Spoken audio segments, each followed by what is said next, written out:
No DAC Criativologia, página 60, Conclusion, na Parapercepciologia. Aqui eu digo o seguinte: antes da formação da página, importa a formação das ideias, ou formatação das ideias. Assim surge a reunião de ideias, a associação de construtos, a inspiração superior. Não interessa se você machucou o dedo, escreva. Se der vontade de ir ao banheiro, não vá. Ou se for, leve o papel junto. Se não for desse jeito, nunca vai desenvolver dinamicamente o autoparapsiquismo. Então aqui a pergunta: se é na formatação das ideias que desenvolvemos dinamicamente o autoparapsiquismo, por que ainda ficamos presos à forma? Olha, o processo todo é o seguinte: a forma é que você vai expor a sua ideia. Por exemplo, se for só a formatação das ideias para você, isso é solilóquio, é uma introspecção, é um problema de você para você mesmo. Agora, se você vai expor isso ao público, se você vai ter um público-alvo, você tem que pensar na forma, não tem jeito.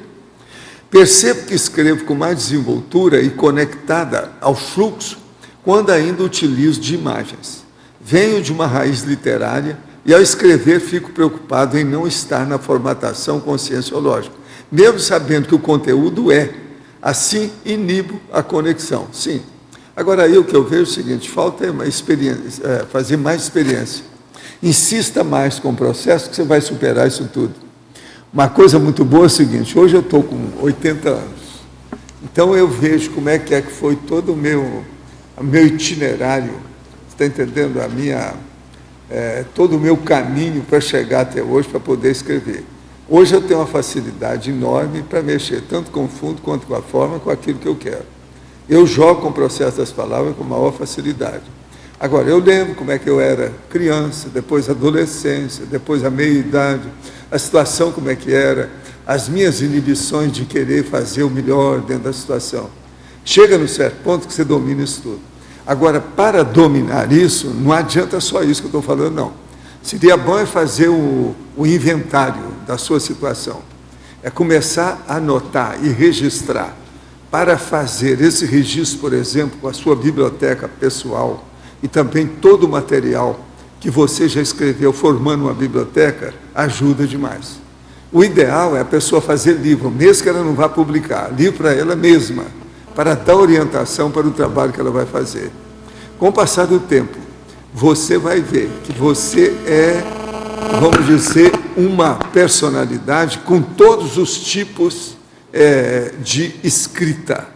Você pode fazer o que você bem entender. Esse é o motivo que na minha vida hoje eu já fiz escrita em todas as áreas, seja de literatura, de pesquisa, disso e daquilo. Então, o que eu vejo para a pessoa mais jovem é isso: você tem capacidade de ter uma cosmovisão totalmente total ou totalitária do modo de escrever e da comunicação escrita. Mas agora, para isso, é bom anotar, fazer muita anotação e não esquecer jamais da sua memória. Cultive a sua memória ao máximo. Um bom exercício é o seguinte: todo ano, a pessoa de vez em quando, assim, de 6 em 6 meses, por exemplo, às vezes seria bom ela ver como está a memória dela. Então, ela pegar, por exemplo, uma palavra e começar a falar uma série de processos daquilo.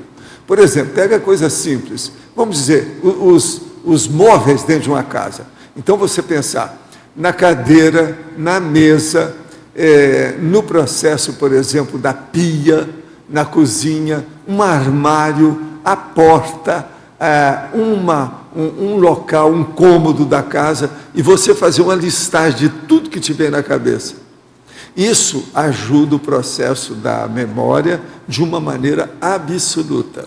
Sempre ajuda demais. E a pessoa vai deixar de entrar na hipomnésia, aquele processo de ter um branco, de esquecer aquela palavra na hora que precisa.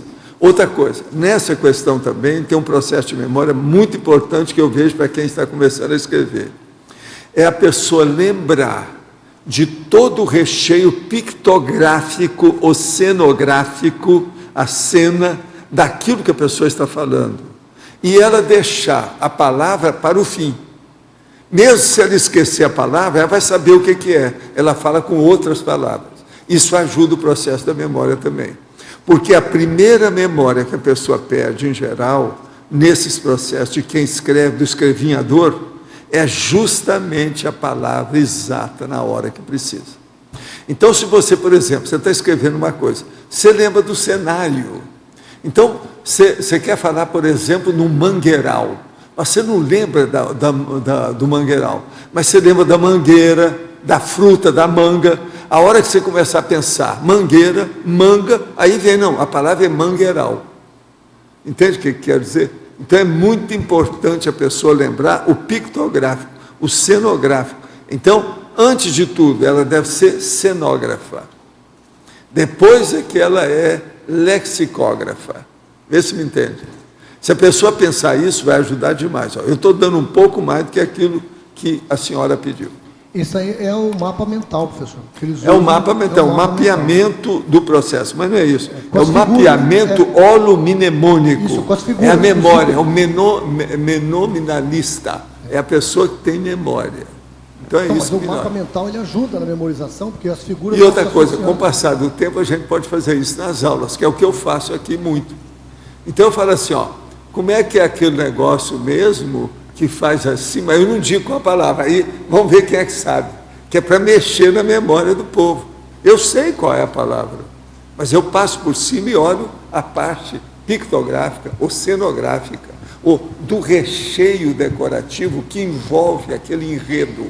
É o enredo daquela ideia, o enredo daquele vocábulo, daquela palavra, entende? Se a pessoa começar a entender esse enredo, ela vai entender o processo inteiro, porque isso já não é nem a moldura, nem é também o núcleo. Você está entendendo?